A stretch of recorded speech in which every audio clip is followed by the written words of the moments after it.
कविता है मिलों की दूरियां। मिलों की दूरियां मिलने की मजबूरियां हो सकती है। मिलों की दूरियां मिलने की मजबूरियां हो सकती है। दिलों में दूरियां पैदा नहीं कर सकती।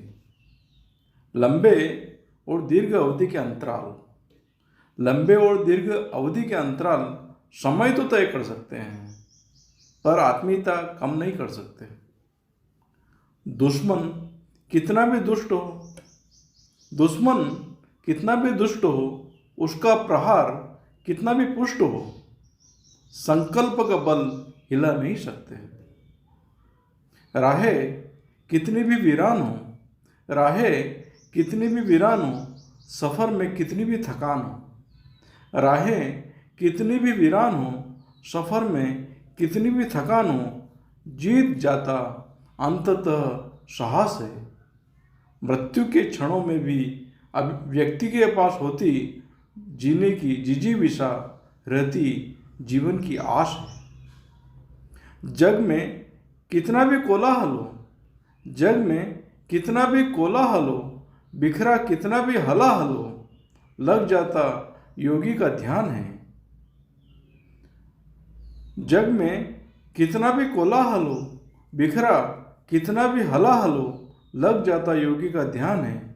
जीवन में कुछ जुड़ता जाए जीवन में कुछ जुड़ता जाए, अपनी जड़ों से जो जुड़ जाए, व्यक्ति होता वह महान है। व्यक्ति होता वह महान है। व्यक्ति होता वह महान है। कभी कभी कुछ शब्द होते हैं ना, जो सीधे दिल में उतर जाते हैं, अंदर तक हिला देते हैं। आज हम एक ऐसी ही कविता को समझने की कोशिश करेंगे। ये एक ऐसी कविता है जो रिश्तों की ताकत और हमारी अपनी हिम्मत की कहानी कहती है। तो चलिए साथ में इसके गहरे भावों को महसूस करते हैं। और देखिए, कविता की शुरुआत ही कितनी असरदार है। मीलों की दूरियां, मिलने की मजबूरियां, मतलब ये एक ऐसा दर्द है, एक ऐसी कसक है जिससे हम सब कहीं ना कहीं जुड़े हुए हैं, है ना। हम सब ने कभी ना कभी तो इसे महसूस किया ही है। पर रुकिए, अगली ही लाइन में कविता मानो पूरा खेल ही पलट देती है। वो एक बहुत बड़ा सच हमारे सामने रखती है। ये कहती है कि भाई, सच्चा रिश्ता जो है ना, वो इन मीलों और मजबूरियों का मोहताज है ही नहीं। फासले तो जिस्मों में होते हैं, दिलों में भला कैसे हो सकते हैं। और बस यही से शुरू होता है इस कविता का पहला और सबसे बड़ा सबक, वो अटूट बंधन जो हर दूरी को, हर फासले को मात दे देता है। बात सिर्फ दूरी की नहीं है, ये कविता तो समय को भी चुनौती देती है। सोचिए, वो कहती है कि मुलाकातों के बीच भले ही कितना ही वक्त क्यों न गुजर जाए, जमाना बीत जाए, लेकिन वो जो एक गहरा लगाव है ना, वो कभी कम नहीं होता। और इस गहरे लगाव के लिए कविता एक बहुत ही खूबसूरत शब्द का इस्तेमाल करती है, आत्मीयता। देखिए, ये सिर्फ प्यार या मोहब्बत नहीं है। आत्मीयता का मतलब है वो एहसास कि कोई अपनी आत्मा का ही हिस्सा है।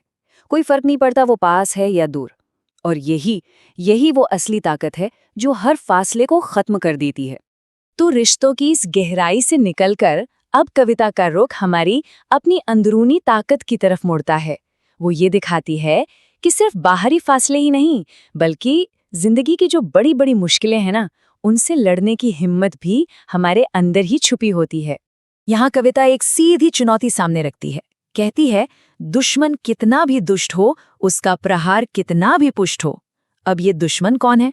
हो सकता है कोई इंसान हो, या हो सकता है जिंदगी की कोई बहुत बड़ी मुसीबत। लेकिन इसका जवाब कहाँ है? कविता कहती है, जवाब बाहर नहीं, जवाब हमारे अंदर है। कोई भी बाहरी ताकत हमारे संकल्प को, हमारे विल पावर को हिला नहीं सकती। असली लड़ाई और असली जीत दोनों की शुरुआत तो अंदर से ही होती है। कविता इसी बात को और आगे ले जाती है कि रास्ते चाहे कितने भी वीरान हों, सफर में थकान कितने भी क्यों न हो, अंत में जीत तो साहस की ही होती है। और यहाँ साहस का मतलब सिर्फ दिलेरी या बहादुरी नहीं है। यहाँ साहस का मतलब है चलते रहने की वो जिद, वो हार न मानने वाला जज्बा। और अब ये कविता हमें जिंदगी के सबसे बुनियादी, सबसे गहरे सवाल तक ले आती है। आखिर जीने की वजह क्या है? हमारे होने का, हमारे अस्तित्व का असल मतलब क्या है? शायद अब इस कविता की सबसे गहरी और दिल को छू लेने वाली पंक्तियां सामने आती हैं। ये कहती हैं कि मौत के बिल्कुल करीब खड़ा इंसान भी अपनी आखिरी सांस तक जीने की उम्मीद नहीं छोड़ता। उसके अंदर जीवन की एक आस, एक लौ हमेशा जलती रहती है। और इस जबरदस्त इच्छा के लिए कविता एक और कमाल का शब्द इस्तेमाल करती है, जिजीविषा। ये सिर्फ जीने की इच्छा नहीं है दोस्तों, ये तो हर मुश्किल, हर मुसीबत के सामने डटकर खड़े रहने की, कभी हार ना मानने की एक अंदरूनी आग है, एक ज्वाला।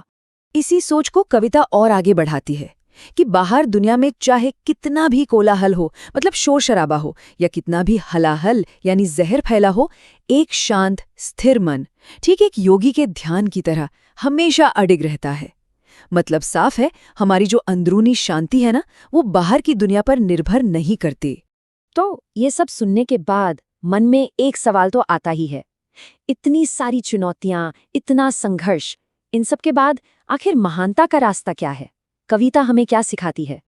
और अब आता है इस कविता का आखिरी और शायद सबसे जरूरी संदेश कि आखिर महानता का, महान बनने का असली स्रोत, असली सोर्स क्या है?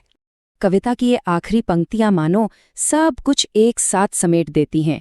ये कहती हैं कि जिंदगी में असली जोड़, असली तरक्की तब होती है जब इंसान अपनी जड़ों से जुड़ता है।